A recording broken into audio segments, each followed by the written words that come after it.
Darius and his brother Draven grew up as orphans in the poor city of Basilich. Darius struggled to provide for them both, constantly fighting with gangs of older urchins, and anyone else who threatened his little brother, even the city guard. Every day on the streets was a battle for survival, and Darius earned more scars by his 12th summer than some soldiers do in a lifetime. After Basilich was seized by the expanding Noxian Empire, the victorious commander Cyrus saw the strength in these defiant brothers, and they found a home within the ranks of his warriors. Over the years, they fought in many grueling campaigns of conquest from one end of the known world to the other, as well as crushing a number of rebellions against the throne. Within the empire, anyone could rise to power, no matter their birth, culture, or background, and then embrace this ideal more fervently than Darius. From humble beginnings, he rose steadily through the ranks, always putting duty before all else, and garnering great respect for his aggression, discipline, and refusal to ever take a backward step. On the blood-soaked fields of Dalmor Plain, he even beheaded a Noxian general after the coward ordered a retreat.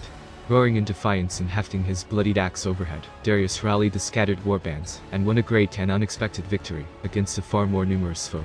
He was rewarded with a senior command of his own, attracting many thousands of eager recruits from across the empire. Darius turned the majority away, accepting only the strongest, the most disciplined and iron-willed.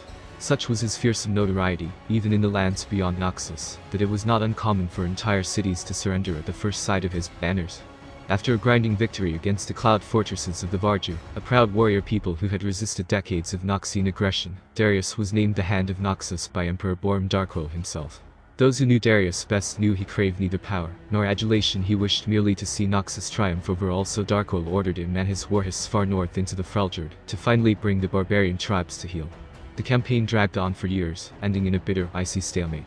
Darius narrowly survived assassination attempts, ambushes, and even capture by the vicious Winter's Claw.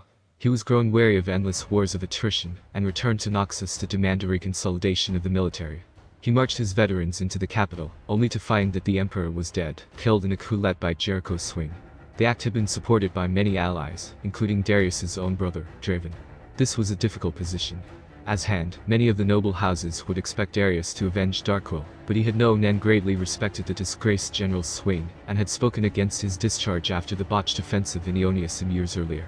The oaths of the Hand were to Noxus, not any particular ruler, and Swain was a man who spoke honestly of his new vision for the Empire.